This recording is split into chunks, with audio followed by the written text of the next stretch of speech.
To another good idea, and imagine a machine that could power your house for free. Well, that's exactly what two Australian inventors claim they've developed. Using magnets and a battery, their new generator has been described as revolutionary, and foreign investors are lining up for a piece of the action. Chris Allen reports. So, John, this is the machine? Yes, this is it, Chris. What's it capable of? Well, it'll power a house. The machine will provide sufficient electricity to run a house and have power to burn. It sounds too good to be true, but inventor John Christie is convinced his machine will change the world. So, John, basically you're saying this machine can produce 5 times as much power as it consumes? Yes, it does. This one, exactly as we see it, it does. And in fact, it can produce more than that. Once kick-started from a battery, John and his partner Lou Britz say this prototype will run for years without stopping, generating 24 kilowatts of power a day. You don't get more revolutionary, I think. I mean, we're talking about something that has the capacity to change the way that the world produces its electric power. It has a capacity to change the way that cars are propelled. It can replace the combustion engine, in fact. John, these are big claims. Are you sure you can live up to them? We don't really need to live up to them, Chris. The technology speaks for itself. I mean, a householder could buy one of these machines and install it in his garage and power his house forever without buying another kilowatt from a retailer. I mean, that's how serious it is.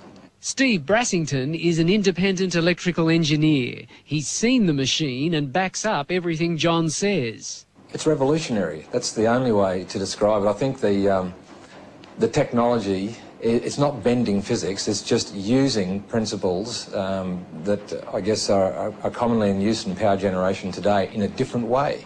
These guys have thought outside of the square. Basically, it's magnetic attraction and magnetic repulsion that provide the movement or the moment of the motor. Can you understand why some scientists are sceptical about it? There is no physicist or engineer who has looked at our motor or has looked at our figures who says it doesn't work.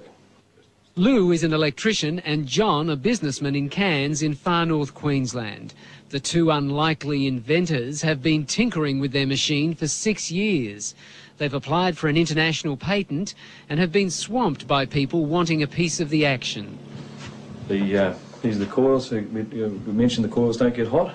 Local businessman Alex Roma is one of the many offering money to help develop the generator. If it proves up to be what they say it is, it certainly would be something I'd invest in. John has also spoken to millionaire inventor George Lewin, the man who came up with the Triton workbench and who's now setting up a fund to stop Australian inventions going overseas. There's an opportunity here, I think, to share an invention with the world that is beyond anything that we've ever contemplated before.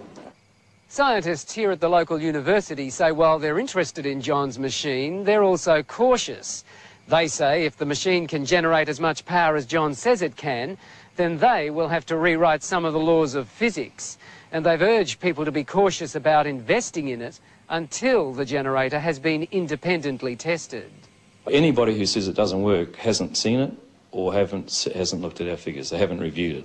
If they look at it, they'll all agree with us that it does work. John says the household generator should be available in a year and sell for about $5,000. If he's right, it will make him much more. And how much do you think your technology could be worth to you? I have absolutely no idea. We could be talking about millions of dollars here? Yes, I'd very definitely talking millions of dollars, but I'd hesitate to even take a stab at it. Good idea.